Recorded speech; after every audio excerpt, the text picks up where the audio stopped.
అంబరాల వీధిలో చిన్ని చందమామరా, అందున ఒదిగుందిరా చెవుల పిల్లిరా. నీడ నీలి దీవిలో నీటి మీద మెరిసెరా, ఆ వెన్నెల కాంతిలో కూర్మముందిరా.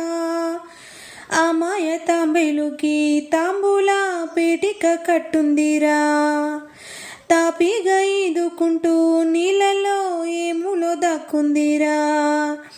తారలాంటి ఆకారం తాళమే దానికి వేసుందిరా, లెక్కలే పెట్టలేని ఒక్కలే అందులో ఉన్నాయిరా. బుజ్జాయిరారా కథ చెబుతా కన్నా, వినుకోరా నువ్వే బజ్జో లాలి.